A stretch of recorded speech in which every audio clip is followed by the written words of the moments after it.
huduma na bidhaa za mawasiliano.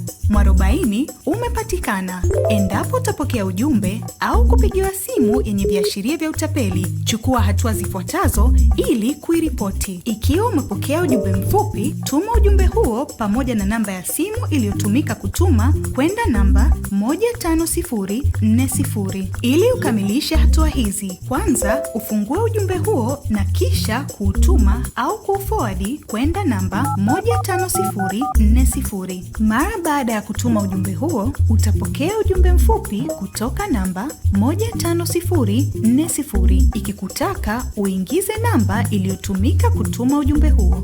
Fanya hivyo ili kumaliza hatua za kuripoti. Ikiwa umepigiwa simu yenye viashiria vya utapeli bila kutumiwa ujumbe, usihofu. Nenda kwenye uwanja wa kuandika ujumbe mfupi kwenye simu yako. Kisha andika neno utapeli na tuma kwenda namba 15040. Kisha ingiza namba iliyokupigia. Taarifa yako itashughulikiwa na mtoa huduma wa mtandao husika kwa kushirikiana na Jeshi la Polisi, kitengo cha makosa ya kimtandao. Kumbuka, ili kuboresha ufuatiliaji, unashauriwa kutoa taarifa kwa kutumia namba ile ile iliyopokea ujumbe au simu yenye viashiria vya utapeli. Kuwa sehemu ya kutokomeza utapeli kwenye mtandao. Mtandao ni fursa. Baki salama.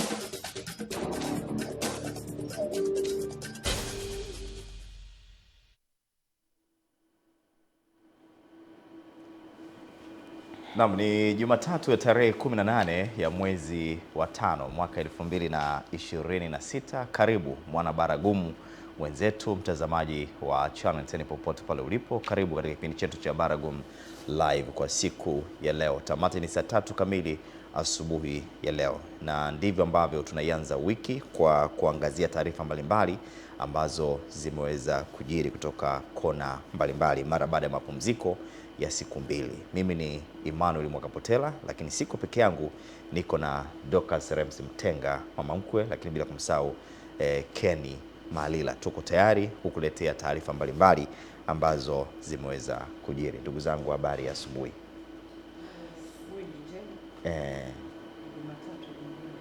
Kama kawaida kila siku za wiki ni mikike. Jumatatu tayari imekwisha anza. Katika jiji la Dar es Salaam, ukiona watu wanashuka pale kwenye kivuko kutoka Kigamboni kuja huku mjini, utaona wanakimbia. Hivi ni kwa nini? Maana imekuwa kama ni utaratibu. Kila mtu ana haraka katika jiji la Dar es Salaam. Ndio, kwa hiyo ndio lazima kukimbia. Kila mtu yuko busy. Watu wamechelewa wakati mwingine. Lakini cha kushangaza ni kwamba wakishia kimbia tu kuna muda wanaanza kutembea. Yaani hata mimi nikipandaga nikiona watu wanakimbia na mimi nakimbia. Yaani najuaga ni utaratibu, labda kwenye lile kushuka uwezi ukashuka huku unatembea. Kwa hiyo sielewagi ninasababishwa na ndio hiyo kuwahi kwamba ndio kila mtu ana haraka hivyo. Kwa hiyo unaanza kutoka mbio. Na mimi inabidi nikimbie kwa sababu ukisema utembee taratibu unaweza ukagongwa, ukakanyagwa. Kuna story ya watu fulani, mtu alimuona tu mwenzake huko anakuja mbele anakimbia, naye akageuza mbio. Walipofika mwisho akamuuliza, mwenzangu ulikuwa unakimbia nini? Naye akamwambia, ulikuwa unakimbia nini? Maelezo baadaye. Katika hali ya kawaida ndio kasi. Unaenda unakuta watu huko nyuma wanakimbia. Au wametoka mbele wanakimbia kuja huko. Kuna mtu anaweza kuuliza kwamba kuna nini huko wenzako wanakimbia? Wewe unajiunga tu. Kimbia kwanza, afu mkifika mbele ndio mnaanza sasa kuulizana. Sasa alivyouliza na yule mwenzake naye akamuuliza, na mimi sijui wewe ulikuwa unakimbia nini? Huenda aliyekimbia. Inawezekana yule aliyeanza alikuwa anapasha tu misuli. Sasa alipoona ukatoka ikabidi naye aongeze speed. Kuna shida. Kuna kundi la watu kubwa liliunga na lenyewe.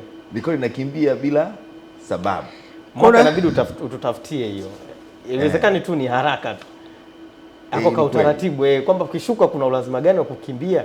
Mimi nakimbia afu najikuta nikitua sina haraka yoyote. Siendi popote, naendelea zangu tu kutembea. Sasa wewe jamii, watu walikusukuma ili ukimbie kwa kutokufahamu nakimbia kwa ajili ya nini? Kwa nini? Kwa sababu pia wale wanakimbia, wewe uweze ukatembea. Kuna wile unaweza wakakupush ukadondoka pale ukapata madhara. Kwa hiyo unatakiwa wewe uende na ile speed yao. Kwa hiyo mimi nilikimbia bila kukimbilia popote. Yaani sikuwa na haraka, sikuwa na kitu na kiwai. Ila nilijikuta tu nakimbia kwa sababu naona watu huko wanakimbia. Wanasema uzuri wa ngoma ingia ucheze, lakini Ken Malila aliingia kucheza bila kufahamu uzuri wake ni nini. Bila kuelewa. Na bila kuelewa chochote. Kabisa. Ndio, tuko na taarifa nyingi, lakini pia tutapata nafasi ya kumpigia mwanasheria Edison wakili Edison Kilatu kuzungumzia kuhusiana na sheria ya kutaifisha mali.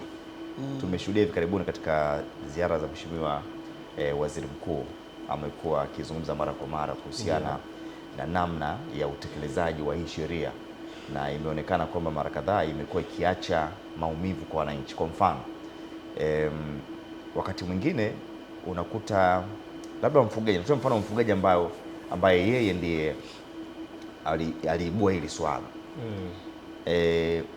Nimekwenda kulisha katika maeneo ambayo sio sahihi au nimefanya makosa katika ufugaji wangu. Sheria inasema tutakamata mifugo, tutaiweka sehemu.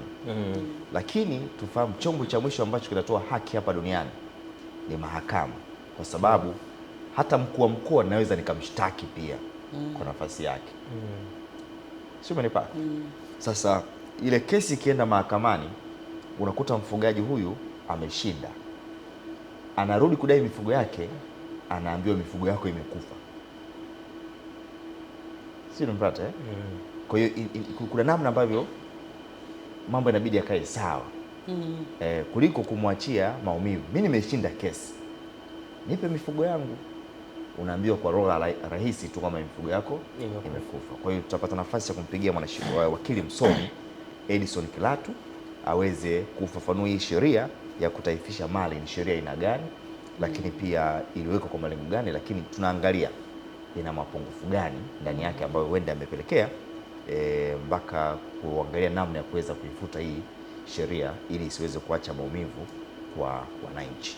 Kabisa. Tuanze safari yetu. Sawa basi, na hapa kwa taarifa ambazo tuko nazo, tunaanza na taarifa ya Mheshimiwa Rais, ambaye Rais wa Jamhuri ya Muungano wa Tanzania Mheshimiwa Dr. Samia Suluhu Hassan ametoa fedha shilingi milioni 50 za ununuzi wa kiwanja kwa ajili ya ujenzi wa jengo la madrasa katika kata ya Vingunguti, ambapo awali watoto walikuwa wanasomea nje, yani walikuwa hawana eneo la kukaa vizuri waweze kujifunza masomo haya ya imani.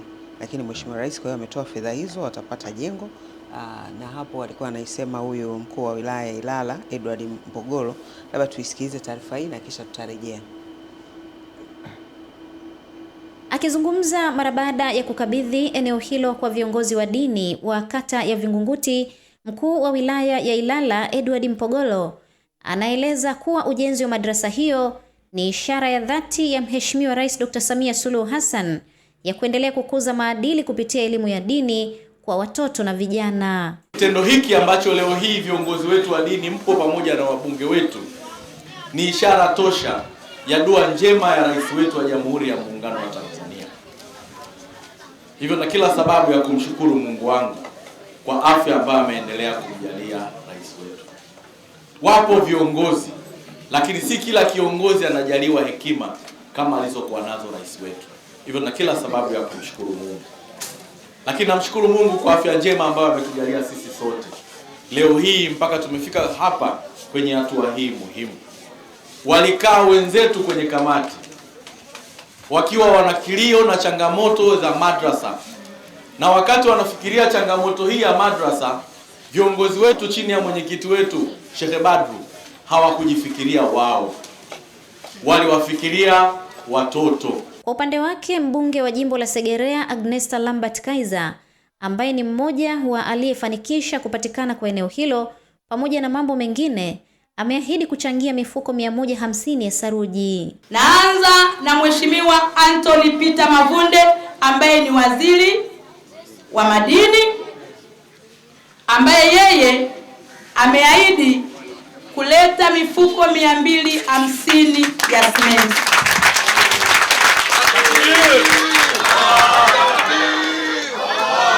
Kwa wale Kwa wale ambao mnafahamu bei ya simenti, mnaweza mkapiga hesabu haraka haraka mkaona jinsi ambavyo Mheshimiwa Mavunde ameupiga mwingi, si ndio? Nao baadhi ya viongozi wa dini wa kata ya Vingunguti jijini Dar es Salaam pamoja na mambo mengine wakazungumzia uwepo wa mmomonyoko wa maadili. Nao baadhi ya viongozi wa dini wa kata ya Vingunguti jijini Dar es Salaam pamoja na mambo mengine wakazungumzia uwepo wa mmomonyoko wa maadili katika kata hiyo, sambamba na kumshukuru Mheshimiwa Rais Dr. Samia Suluhu Hassan. Lakini tumekwama kwa muda wa miaka miwili. Mungu akubariki sana. Ukalizungumza bungeni na waziri akapokea na akaahidi kwamba kulifanyia kazi. Tunakushukuru na tunakupenda sana. Lakini Mheshimiwa Mbunge, kabla sijatoa kipaza sauti, tuna jemedari wetu. Ili ni jembe kabisa. Mnyongeni haki yake mpeni. Kaka Mpogolo, unafanya kazi sana. Unamsaidia kazi Mheshimiwa Rais. Kata ya Vingunguti ni kata ambayo ina mmomonyoko mkubwa sana wa maadili kwa watoto wetu wote wa kiume na wa kike. Na ndio kata ambayo nayo inaelekea kwenye uharibifu mkubwa sana wa watoto wa kiume. Tusipokuwa na vituo bora vya kimalezi kama hivi, tutaendelea kupata hasara kwa watoto wetu tunawalea, ambao wazazi tulio wengi tunasema kwamba unamlea vizuri mtoto wako ili awe kuja tegemeo lako baadaye. Naam. Ndio. Kwa ni kati ya vituo ambavyo vitasaidia kurejesha ama kuimarisha pia maadili. Ndio. Na wakiwa tayari wana jengo pia linawahifadhi wakati wa jua na mvua, wanaweza kuendelea na masomo yao vizuri. Okay. Sawa sawa. Ni uamuzi mzuri na tunashukuru kwa wale wote ambao wameweza kuunga mkono kutambua hilo. Taifa linapaswa kuachwa kwa vijana ambao walikuwa ni watoto pia, ambao wenye uelewa, wenye hofu ya Mungu, wanayejua misingi ya dini. Wakati mwingine tunalaumiana hapa, nazungumza katika mjadala na mzee mmoja. Nikamwona ukiona wakati mwingine Gen Z huenda ameharibika, tafakari wewe mzazi ulimleaje? Yaani usibaki tu kulalamika watoto siku hizi hawana adabu. Ulimleaje huyu kijana? Katika mazingira gani? Kumfanya awe na adabu. Amfanye awe na adabu. Na kwa bahati nzuri ni kwamba hizi elimu za dini ambazo tunapata watoto wetu kwenye madrasa zinawatengeneza watoto kuwa na upendo kwenye jamii, upendo kwenye familia na upendo kwenye nchi yao. Kabisa. Mwanzo samaki mdogo mkunje angali mbichi. Kabla hajawa mkubwa. Pata picha kama tungekuwa tumekuwa yani hatujajenga katika misingi ya dini ile. Kwa sababu ukiangalia hata wanasayansi wanafahamu katika maisha ya kawaida ya binadamu kuishi yanapatikana kwenye dini, kwenye Ukristo na Uislamu. Hata wanasayansi mitume alishazungumzia masuala mbalimbali, ukifuatilia wekina huko yalifanyika, unaona mbona lakini alitoa hamasa ya watu kufanya ugunduzi, kuangalia nini ambacho wanaweza kukifanya katika namna fulani. Kwa hiyo kuna vitu ambavyo kwenye upande wa dini kumehimiza pia masuala ya elimu, shike sana elimu. Kwa hiyo mtoto anakuwa anatoa dini, lakini anakuja mtaani anachukua kile ambacho anaona ni kisahihi kwake kufanyaje, kuchukua kile ambacho ni kibaya na kiacha, lakini msingi mkubwa ni huku kwenye Sunday school pamoja na madrasa. Na tukikazia hapo kutikisika kwa maadili, kuna namna hata kwenye familia wazazi wengi wamelegeza kamba kwenye dini. Yaani sasa hivi kumkuta mtoto mdogo labda wa Kikristo hajihusishi na mafundisho, hajihusishi na zile shule za kanisa, sio kitu cha ajabu. Na mzazi yupo comfortable kabisa. Kumkuta mtoto labda wa Kiislamu haendi madrasa, hajihusishi kabisa na hizo shughuli. Yes, wazazi wako comfortable. Na kingine ni kwamba watoto hao wanapelekwa kwenye dini. Wataenda huko kwenye makanisa, kwenye misikiti, lakini mzazi haiishi ile dini. Mzazi anaongea maneno makali mbele ya mtoto. Mzazi anavaa vibaya mbele ya mtoto.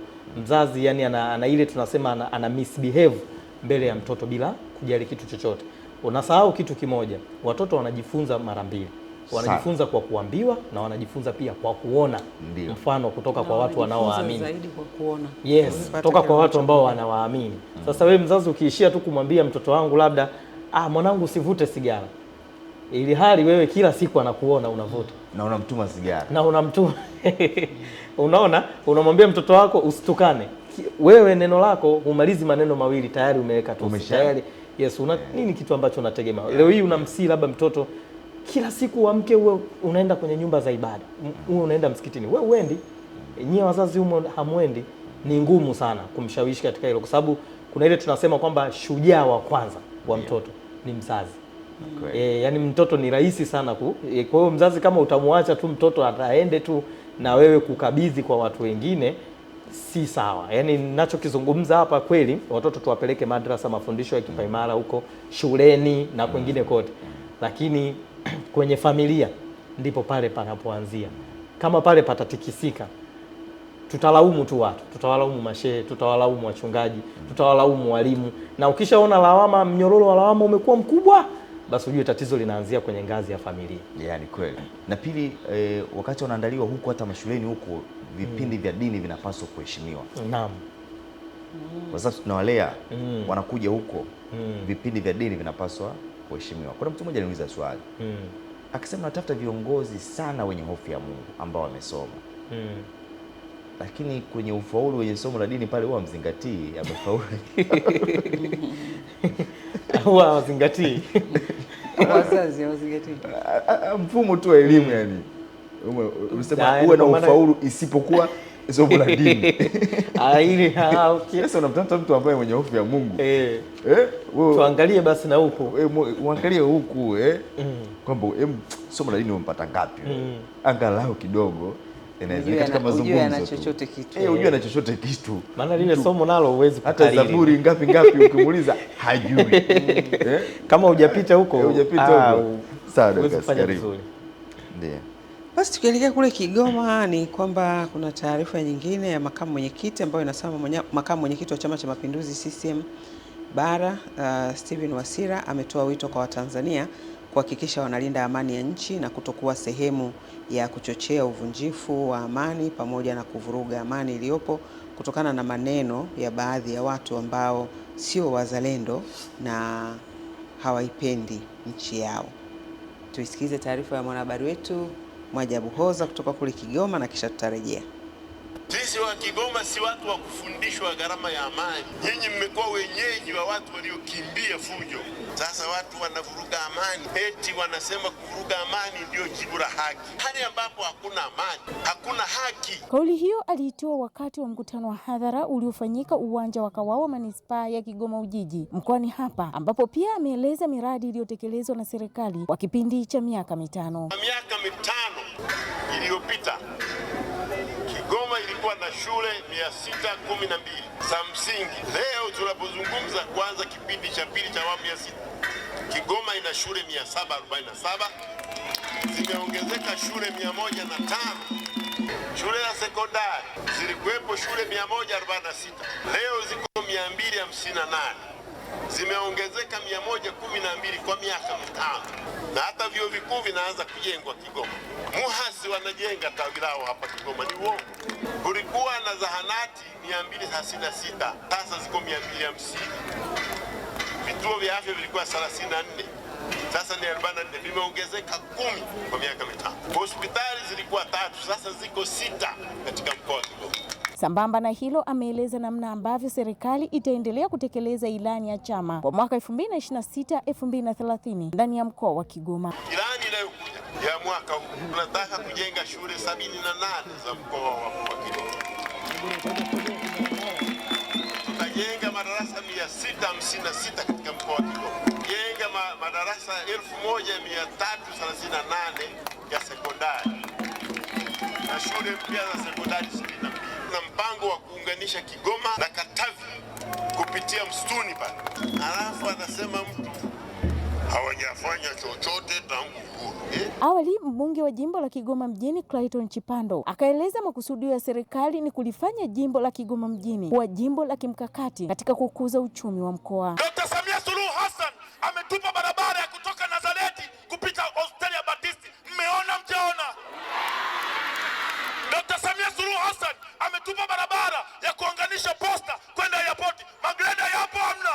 Sasa sisi tuna program maalum na rais wa nchi yetu wa Tanzania Dr. Samia Suluhu Hassan, na ndio maana sitaruhusu watu wa midomo wa kumsema mama yetu waje wamsemee kwenye jimbo hili la Kigoma mjini. Mwajabu Hoza, Channel 10, Kigoma. Sisi wa Kigoma si watu wa kufu.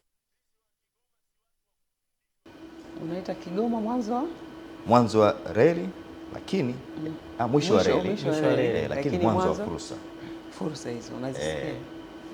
Kigoma hiyo Maki sehemu ikishafunguliwa hizo barabara hizo ndo fursa zinapozidi kufunguka. Wanaofanya kilimo wanapata namna rahisi ya kusafirisha bidhaa zao kabla hazijaharibika, lakini vile vile wananchi wanapata namna bora ya kusafiri kutoka sehemu moja kwenda nyingine. Na mkakati huo wa kuunganisha sasa Kigoma na Katavi, kwa sababu ukiangalia Katavi ina fursa nyingi sana sana. Mkoa wa Katavi uko vizuri hata kwa uzalishaji sana, na mkoa wa Katavi kuna aina mbili za usafiri ambazo zinaweza ukaunganisha ile mikoa, ikiwemo njia ya maji ambayo kutoka Tanganyika mpaka Kigoma, lakini kwa njia ya barabara na njia ambayo imehitaji hapa ipo kwa kiwango cha vumbi hivi sasa. Watu wa Kigoma wakitaka kutumia njia ya barabara kwenda Katavi inabidi waje Tabora waje hapa tunarudi kwenda Katavi, Mlele wanapitia Mlele Iyonga pale. Lakini sasa hizi kuna njia ambayo unaweza kupita shortcut kutoka Katavi kwenda wapi? Kigoma, ambayo ina kilomita chache tofauti na mzunguko huu ambao uliopo hivi sasa. Na kwa asilimia kubwa unajua mikoa hii inategemeana kawaida. Kwa mfano Katavi wanazalisha sana mahindi mengi yanatoka Katavi yanakwenda wapi? Kigoma. Lakini pia Kigoma na kuna michikichi waweso nini hivyo. Kwa mikoa ambayo inategemea, tupo katika zama ambazo huulizwi kubeba gunia 100 kupeleka mkoa mwingine. Mara ya kwanza Ken Malila hata debe tano nadhani nyingi. Ulikuwa unaulizwa, lazima utoe maelezo, lazima una kibali. Unaitoa hapo unapeleka wapi? Sio unapata bwana Ken, lakini sasa hizi wewe unahamisha tu kale unavyozidi unavyotaka, kwa sababu tumejitosheleza kwa asilimia. Muhimu ufuate utaratibu kubwa. Mtu umefuata utaratibu, kuna ushuru ambao utalipia. Kama unafanya biashara kuna ushuru ambao utalipia kutoka sehemu moja kwenda sehemu nyingine, ili kwa lengo la kusaidia vitu mbalimbali katika huduma za biashara ambayo unaifanya.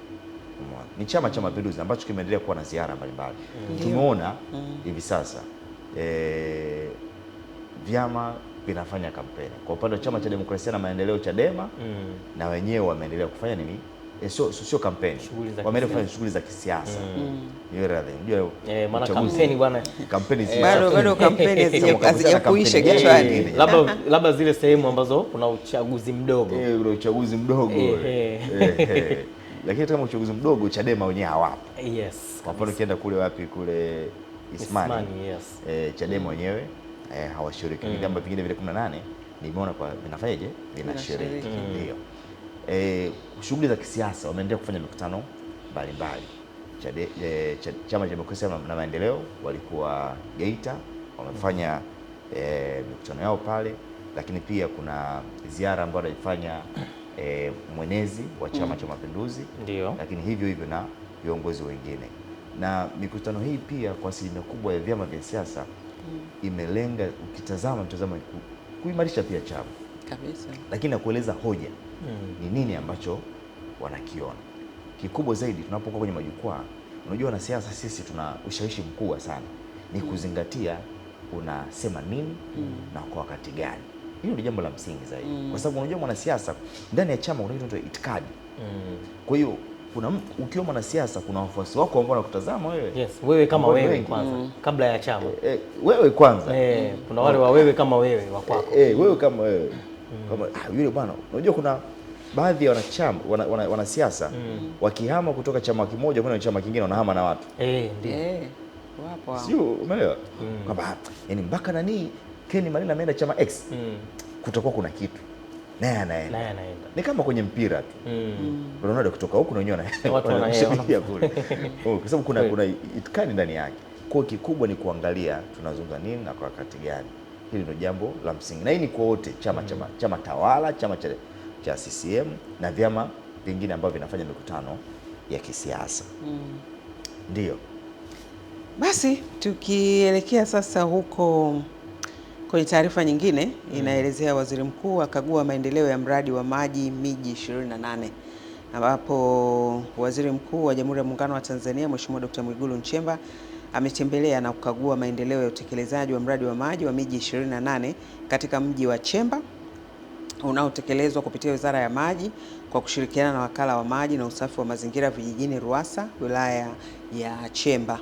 Akiwa katika ziara yake hiyo, Waziri Mkuu Nchemba amesema serikali itahakikisha mradi huo unakamilika kwa wakati ili kuongeza upatikanaji wa huduma ya maji safi na salama kwa wananchi wa wilaya ya Chemba.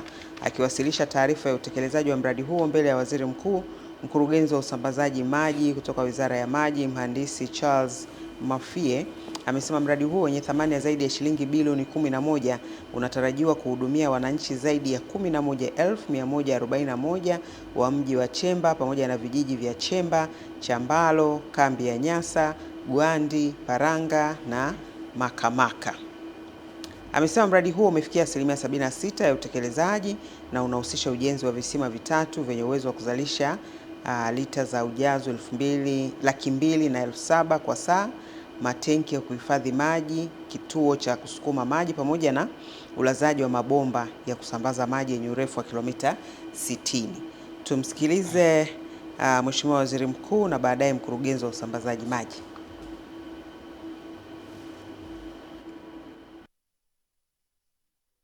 Tunahitaji sana mradi wa maji huu ukamilike haraka. Msisitizo kila mnapopata fedha ya mradi mhakikishe mnawalipa mnaofanya nao kazi. Vijana wetu waliopata subcontract, mafundi, vibarua, wote wapate malipo kwa wakati.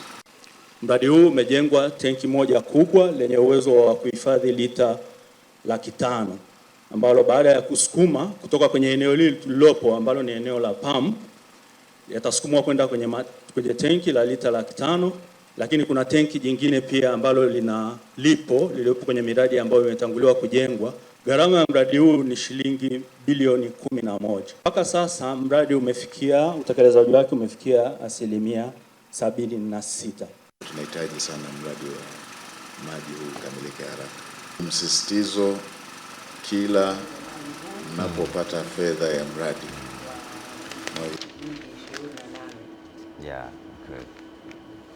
ni mradi ambao miji 28 na maana katika miji yetu 28 ina mradi huu wa maji inatekelezwa. Na ni miradi ambayo inakuja kutoa changamoto sana kwenye miji mbalimbali ambazo zina changamoto ya maji. Umeona? Ndio maana ikapewa jina mradi wa miji 28.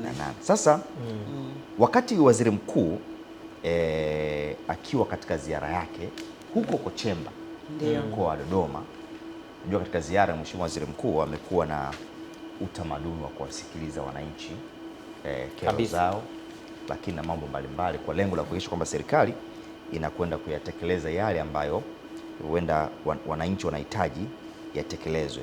Ikatokea hoja ya mwananchi mmoja ambaye yeye akilalamikia kuhusiana na kutaifishwa kwa mifugo yake, ambayo ilipelekea kesi ile kwenda mahakamani, na mara baada ya kwenda mahakamani kwa ile kesi yule mfugaji akashinda ile kesi. Sasa na Mheshimiwa Waziri Mkuu katika mkutano huo akapata nafasi ya kueleza umma kwamba yeye amepokea nakala ya mchakato wa kuweza kuifuta sheria ya kutaifisha mali. Sasa tuifahamu hii sheria ya kutaifisha mali ni sheria aina gani, lakini nani ambaye ana mamlaka ya kutaifisha, au ni makosa gani ambayo utayafanya inaweza kapelekea mali zako kufanyaje kutaifishwa, au pia imekuwa na madhaifu gani ambayo sasa yanapelekea kutaka kuondolewa. Ndio tuko na wakili msomi Edison Kilatu. Habari ya asubuhi Edison Kilatu, wakili msomi. Salama kabisa za hapo studio. Salama kabisa, na tukwambie tu kwamba hivi sasa unasikika live kupitia Baragum Live ya Channel 10. Naam. Ndio, sasa kama ambavyo nimeeleza katika ziara ya Mheshimiwa Waziri Mkuu mkoani Dodoma, ikaibuka hoja ya kueleza kwamba amepokea nakala kutoka Mheshimiwa Rais Dr. Samia Suluhu Hassan ya mchakato wa kuweza kuifuta sheria ya kutaifisha mali. Kwa faida ya mtazamaji, wakili Edison Kilatu, tusaidie, hii sheria ya kutaifisha mali ni sheria aina gani? Kwanza tuifahamu. Nashukuru. Ndio. Swala la mali ni moja ya haki za msingi, ni moja ya haki za msingi kabisa za binadamu katika nchi yetu. Kwa hiyo sheria mama kabisa ambayo inalinda mali ya kwanza ni Katiba ya Jamhuri ya Muungano wa Tanzania. Ibara ya 24 ibara ndogo ya pili ya Katiba yenyewe na katazo la moja kwa moja kwamba haitaruhusiwa kutaifisha mali ya mtu yeyote kwenye nchi ya Jamhuri ya Muungano wa Tanzania. Kwa hiyo toka tulipoamua kuingia katika mfumo wa uchumi ambao ni huria, liberal economy, tayari kwenye katiba yetu, kwa sababu tayari tunaanza kuvutia uwekezaji na vitu vya aina hiyo, ilibidi kwanza katiba yetu iweke vizuri ili kuhakikishia watu kwamba wakiwekeza katika nchi mali zao zitakuwa salama. Lakini ukiacha katiba, tuna sheria vile vile ya uhujumu uchumi, tuna sheria ya mambo ya mazao ya uhalifu wanaita Proceeds of Crimes Act. Hizi sheria vile vile zina vifungu ambavyo vinazungumzia kuhusu kuweza kuitaifisha kukamata mali ambayo inakuwa imehusishwa kwenye makosa fulani ya uhalifu, hasa kwenye uhujumu uchumi na makosa haya mengine ambayo yanaonekana ni zao la uhalifu. Sasa kwenye sheria hizi ambazo ndio kwa asilimia kubwa mali nyingi zimekamatwa kupitia sheria ya uhujumu uchumi, kwamba inapotokea mtu amekutwa na mali ambazo zinazidi pato lake, kwa mfano labda ni mtumishi wa umma, kwamba tunajua mshahara wake ni haweza akawa na mali ya bilioni 3, lakini tunashangaa pengine ana bilioni 3 au bilioni zaidi. Sasa hiyo mara nyingi akifunguliwa kesi, huwa watu upande wa jamhuri wanaomba mahakama ili iweze kutoa amri ya kuweza kukamata mali wakati kesi inaendelea, ili zisiweze kupotea kwanza, au wakati mwingine kesi pia ikiisha, basi wanaweza hizo mali ambazo zimeonekana sasa baada ya kudhibitika kwamba zimetokana na uhalifu, hizo zinaweza ni madawa kulevya au uhujumu uchumi kwa ujumla, basi hizo mali huwa zinaweza zikataifishwa. Kwa hizo ni sheria ambazo zinazungumzia, lakini ninachoweza kusema ndio changamoto kubwa ambayo tumekuwa nayo kwa sehemu inawezekana ikawa sio changamoto ya sheria sana, inaweza kuwa changamoto sana ya uwajibikaji, kwa sababu kwa mfano wahanga wakubwa utaifishaji unakuta labda ni wafugaji, wafugaji wanakuambia labda mifugo yao imekuja imechukuliwa, lakini sasa ukiangalia hakuna sheria ambayo inaruhusu mtu aweze kutaifisha mifugo ya mtu. Sehemu pekee ambayo sheria imeruhusu ni kwenye mazao ya uhalifu, kwenye mambo ya uhujumu uchumi, ambayo pia haifanyiki kiholela, lazima ifanyike kupitia mahakama. Kwa hiyo maana yake serikali ikitaka kukamata mali ya mtu, kwa inapeleka maombi mahakamani na kesi inasikilizwa. Mahakama, jaji akijiridhisha kwamba hizo mali zikamatwe, ndio anaweza katoa amri iweze kukamatwa, ambayo ni kitu ambacho duniani kote kinafanyika, kwa sababu hicho sio kinyume na sheria, kwa sababu utaratibu umewekwa. Ndio. Lakini hizi nyingi zinazofanyika, nafikiri labda tungetafuta mwarobaini tuweke kipengele kwamba mtu atakaye kwenda kutaifisha mali ya mtu, tuwe na namna ya kuweza pengine kuchukua hatua na huyu mtu ambaye ameonelewa, namna ya kumlinda zaidi, pengine kama ni fidia, na ikibidi yule aliyehusika yeye mwenyewe awajibike binafsi. Na pia sheria tukiboresha hivi, tutakuwa tumeweza kuwalinda sana wananchi hao, hasa kwa kweli wafugaji kwa asilimia kubwa nimeona wamekuwa na changamoto kubwa. Maeneo mengi imekuwa ikisumbua, hasa kwa mfano wa bonde kama ya Usangu kule, hiyo changamoto imekuwepo. Kwenye kanda ya Ziwa kuna baadhi ya maeneo pia wamekuwa wakikumbwa na hizo changamoto. Kwa mimi naamini kama tukiboresha zaidi kwenye eneo hilo, namna ya kumwajibisha mtu binafsi anayehusika kwenye kunyang'anya mali za watu. Kwa hiyo na niseme tu, mara nyingi unakuta hizi mali watu wananyang'anya ni watu maafisa tu wamenyang'anya, sio kwamba zinaenda serikalini. Kwa unakuta kuna watu tu ambao sio waadilifu wanafanya hizo kazi. Mwisho wa siku, kwa sababu serikali yetu haiendi kiolela, kwa sababu kama ni serikali yenyewe na utaratibu wake, wakitaka mali ya mtu ikamatwe ingefuata taratibu za mahakama na kila kitu. Kama ni mifugo imeingia kwenye hifadhi kwa mfano, utaratibu upo, atafikishwa mahakamani, kuna fine. Lakini unakuta mtu mifugo inaingia, mifugo yote imechukuliwa. Wakati mwingine nikiwa kule Mbarali, nilikuta mtu katika ng'ombe zake, yule mzee na ng'ombe nilikuwa ng'ombe kama 600. Ng'ombe 400 zote zimechukuliwa na hazikufikishwa kwenye utaratibu, zikauzwa mnada kwenye bei ya kutupa, zimepotea. Sasa haya ni mambo ya uadilifu na pengine kukosa uwajibikaji. Kwa hiyo tukiimarisha kwenye eneo hilo, inawezekana hata lawama nyingi ambazo pengine watu wanyoshia vidole serikali wala zisiende huko. Kwa sababu mwisho wa siku ni watu fulani ambao sio waadilifu ndio ambao wananufaika na hiyo, lakini sioni kama ni jambo ambalo kwamba serikali inanufaika na hilo. Ndio. Sawa. Kwa bahati nzuri kwamba umeshughulikia kesi ya wafugaji na moja ya wananchi ambao walitoa kero mbele ya Mheshimiwa Waziri Mkuu alikuwa ni mfugaji, akaeleza kwamba mara baada ya kesi kwenda mahakamani alishinda, na mara baada ya kurudi kuchukua mifugo yake akaambiwa mifugo yake yote imekufa. Tuanzie kwanza hapa, wakili Edison Kilatu, ni makosa gani ambayo mfugaji huenda wamekuwa akiyafanya ambayo yamepelekea kukamatwa kwa mifugo yao, na ni nani katika ufugaji ambaye mwenye mamlaka ya kukamata? Kwa uzoefu wangu, asilimia kubwa sana ni kwenye maeneo ya hifadhi, kwamba unakuta labda mifugo imeingia kwenye maeneo ya hifadhi ambao kimsingi ni kweli haitakiwi mifugo iingie kwenye hifadhi kwa taratibu zetu, kwamba lile ni eneo ambalo limetengwa kwa ajili ya matumizi ya hifadhi na wafugaji wana maeneo yao. Lakini inapotokea mifugo imeingia, kosa limetendwa, nchi hii ni nchi ambayo ina katiba na sheria. Kwa ikitokea hivyo, nitakuwa mtu afikishwe kwenye mahakama, na akifikishwa mahakama itatoa utaratibu, na sheria imeweka utaratibu kwamba mtu akitenda kosa ama anaweza katakiwa kulipa fine au inawezekana kufungwa kifungo, lakini mali zake lazima arudishiwe, kwa sababu hakuna sheria ambayo imeruhusu mtu aweze kuchukua mali za watu. Yaani kwa mtenda kutaifisha mifugo ya mtu ni kitu ambacho ni kukosa uadilifu tu, kwa baadhi ya watu ndio wanafanya hiyo kitu. Kwa hiyo sio jambo ambalo ni sawa. Sawa. Ni kushukuru sana wakili msomi Edison Kilatu kwa ufafanuzi kuhusiana na sheria ya kutaifisha mali. Asante sana. Asante, nashukuru sana. Shukrani. Ndio. Ameitoa ufafanuzi mzuri sana wakili Edison Kilatu kuhusiana na sheria ya kutaifisha mali. Lakini pia ameeleza kwa namna ambavyo alishughulikia masuala mbalimbali ambayo yametokea huko Mbarali. Na ni kweli kuna namna ya kushughulikia, kwa sababu kama ambavyo tumezungumza hapo awali kwamba chombo cha mwisho ambacho kinatoa haki hapa duniani ni mahakama. Sasa unakuta wakati mwingine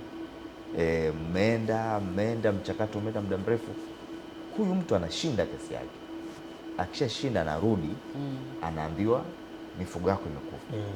Na ameeleza hapa, basi iwe hoja ya uwajibikaji kwa wale ambao walikuwa nayo. Mimi umenishtaki, umenipotezea muda, umeshika mali yangu imeharibika au kwa namna yeyote, basi angalau kuwe kuna uwajibikaji wa watu hao.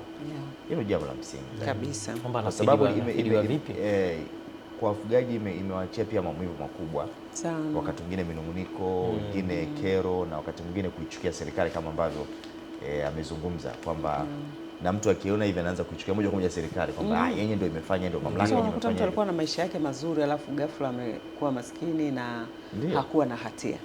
Maana sengine bora ukutwe hata na hatia, utasema haya ndio yamenipeleka huku, lakini huna hatia. Ndio. Alafu mwisho wa siku unaambiwa tena na mifugo yote imepotea sana. Kwa hiyo lazima unabaki na ile hali fulani ambayo inakuumiza, na mwisho wa siku inajenga chuki. Sababu unakuta mtu ndo anategemea, ndo uchumi wake huo. Hiyo mifugo yeye ambao unazungumza, akitoka hapo anaanza moja, muda uliopotea mifugo yake tena hamna, unampa shida sana. Ndio maana anakuwa maskini, kwa sababu ndio uchumi wenyewe aliokuwa nao. na tulizungumza hapa kwamba unajua huyu mfugaji ndio utajiri wake alionao. Yes. Ndugu zangu na Nelson Munema kule wa Sukuma anaelewa kuwa na mifugo mingi ndio utajiri. Lakini lazima tupelekee elimu kuwa na mifugo mingi. Fuga kwa tija basi. Ile sasa ndio tuna mabadiliko. Unajua mabadiliko hayaji kama yani mara moja tunapoingia. Yaani elimu mimi ndo nasema kila siku. Wakipewa elimu wakaelewa, mwisho wa siku mtu anaona kumbe hawa 100 naweza nikawa na 50 tu, lakini wakawa na tija kuliko hata wale 100. Anabadilika. Tija kwa maana kwamba labda awe anawauza au kuna ufugaji wa kisasa. Kuna urutubishaji wa mifugo. Ng'ombe mmoja anaweza kala tani moja. Yupo tani moja. Na thamani yake ni 30 mpaka 25. Kabisa. Ng'ombe huyu mmoja. Tunafahamu kwamba wenzetu wafugaji ikifika msimu wa ada wa kumsomesha mtoto wake ndio anauza ule mfugo. Lakini ukiwa na ng'ombe wachache unaweza ukalipa ada ya miaka mingapi? 2-3. Mtoto akaenda fanyaje? Kusoma. Ukiamua. Umenipata Lakini ukiweka akiba ukafanyaje? Kwa hiyo ng'ombe moja anabadilisha mahitaji. Kwanza utatumia malisho mengi. Ndio. Na hata mifugo yako hii haitaingia kwenye hifadhi za watu. Wakati mwingine mifugo hii inaingia kwa bahati mbaya.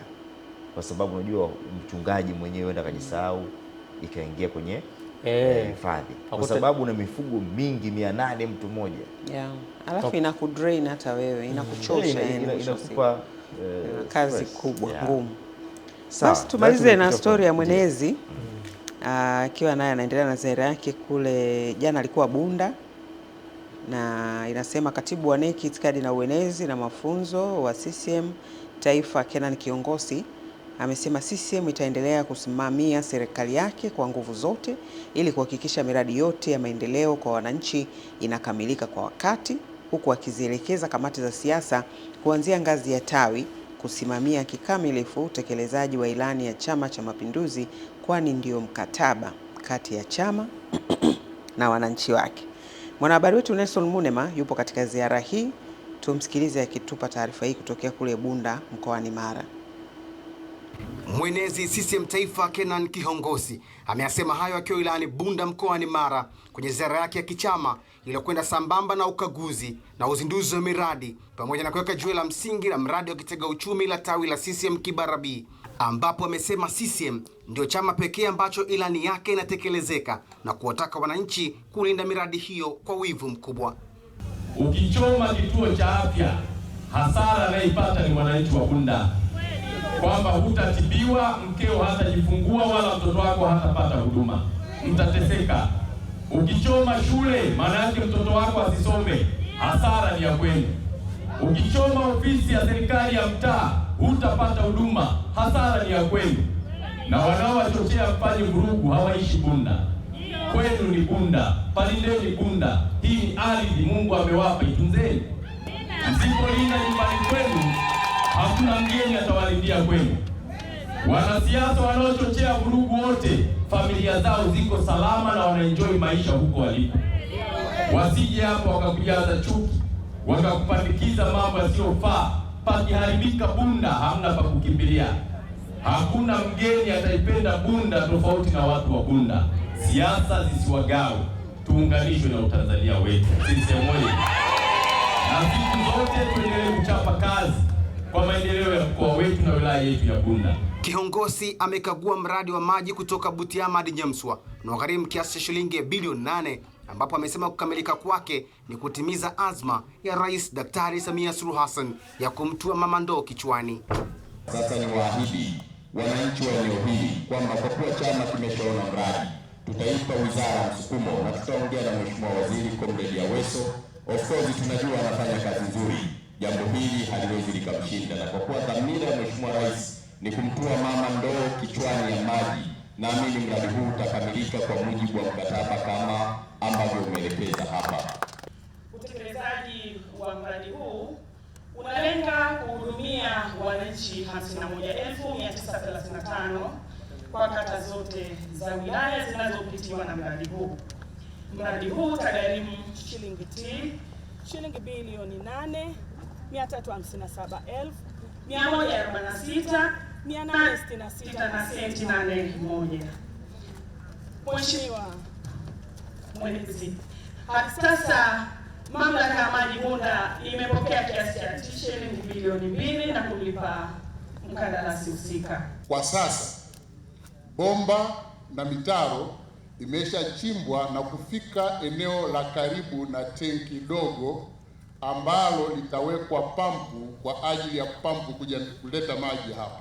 Kwa hiyo tumekubaliana na Wizara ya Maji pamoja na BUWASA, maji yakifika kwenye tenki dogo na tenki lilo la zamani yataingizwa kwenye mfumo wa zamani ili wananchi waendelee kupata maji wakati mradi unaendelea kutekelezwa kwa kiasi kikubwa. Ziara ya kichama ya siku 4 ya mwenezi CCM Taifa mkoani Mara anaikamilisha katika viwanja vya CCM Bunda kwa kusikiliza na kutatua changamoto za wananchi pamoja na kuwaeleza mafanikio ambayo yamepatikana chini ya serikali ya awamu ya 6. Fedha inavyopatikana tunasema tujenge miundombinu ya afya, watu wapate huduma bora za afya, tununue dawa, tujenge mashule, watoto waende shule, tujenge miundombinu ya maji, watu wapate maji, wasiugue magonjwa, tujenge barabara zipitike, uchumi ukue. Hayo ndio mambo ambayo serikali inayafanya. Ila wapo matapeli wanawaambia sisi tukiingia kesho Bunda hii itakuwa kama Ulaya. Hivi inawezekana kwa akili yako ya kawaida? Hawa ni walaghai na matapeli wa kisiasa. Chama kinachoweza kujenga nchi ni Chama cha Mapinduzi peke yake, na chama hiki kina historia na watu wa Bunda. Muasisi wa nchi hii amekufa akiwa mwana CCM. Muongo kweli? Bila Nyerere hakuna uhuru. Mkutano huu unakamilisha ziara ya siku 4 ya kichama hapo mkoani Mara. Kutoka Bunda, Mara, Tanzania, Watson Munema, Channel 10. Lazima tuyaenzi. Mwenezi Bunda hiyo. Yeah.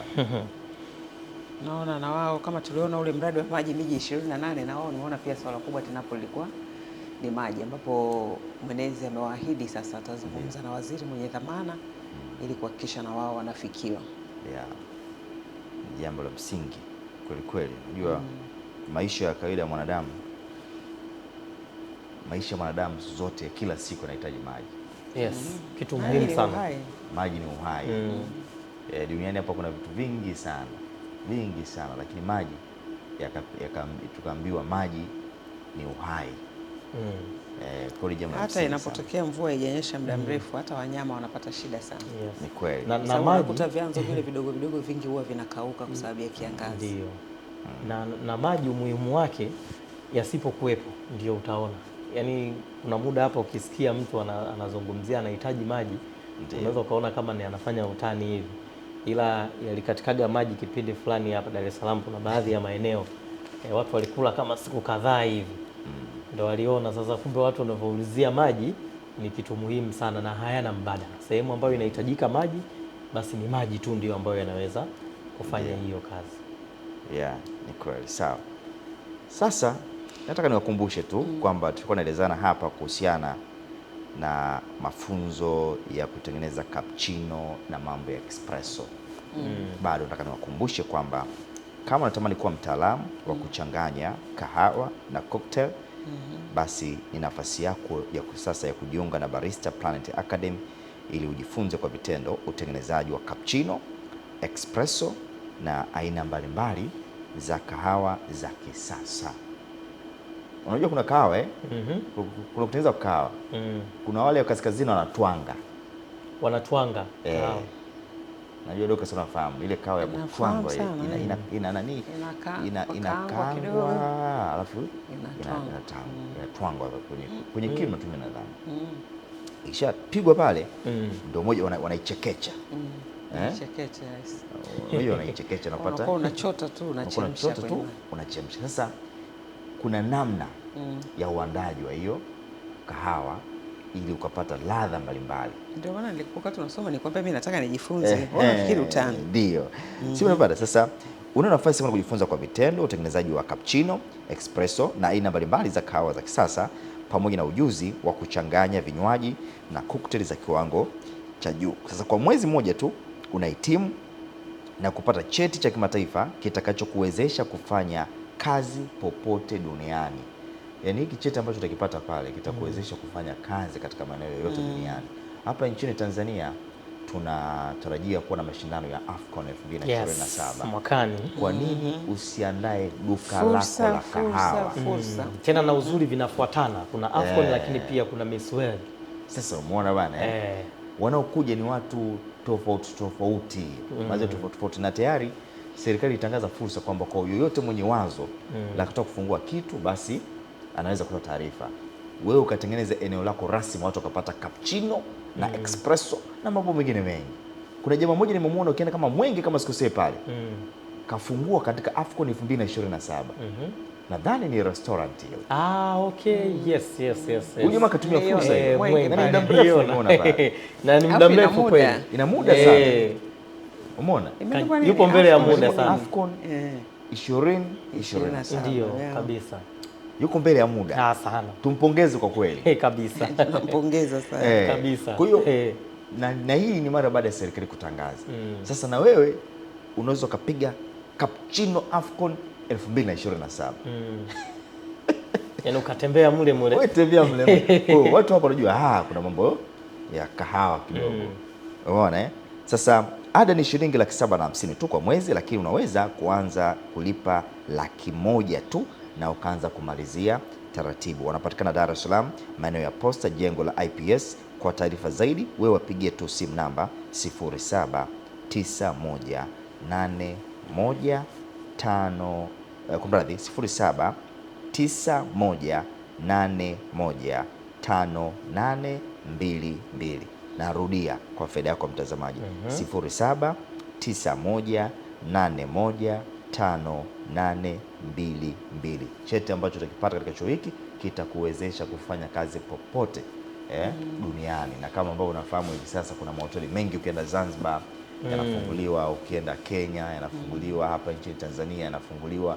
Ukiingia ndani ya hifadhi hizi kuna mahoteli mengi sana yanaizi cappuccino, espresso.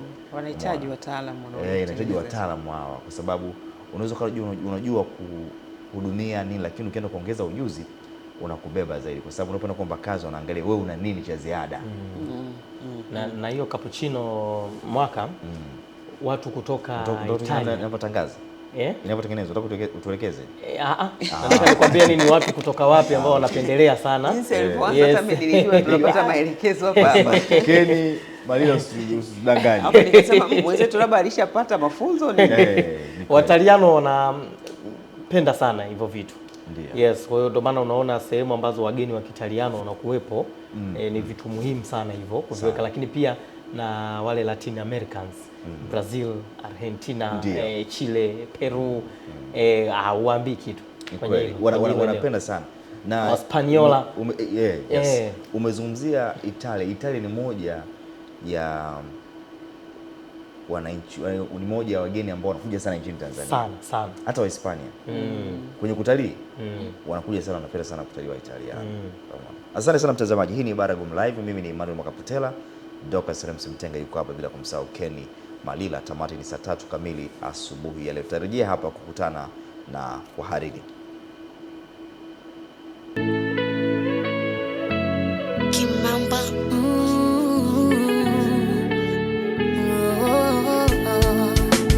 Wewe ni Mungu, uchelewi wala hawai, unafanya mambo kwa wakati na kuamini. Yale machungu hayakuja kunitoa uhai, yalikuja kunipa imani ya kukuamini.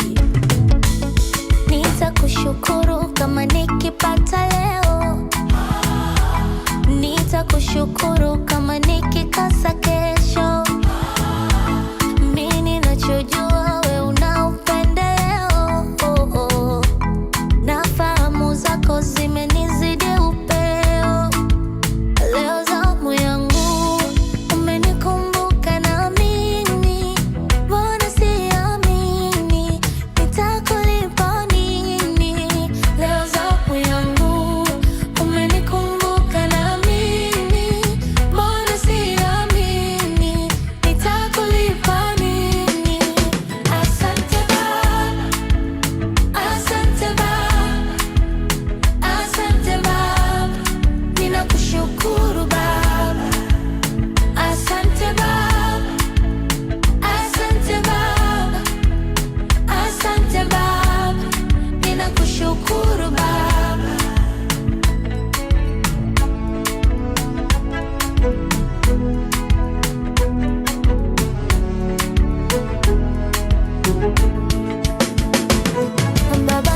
ninachojua wakati wako ni sahihi, hivyo nitasubiria wakati wangu, wala sitolialia kwa ndugu na majirani, ila ninachojua unaniona.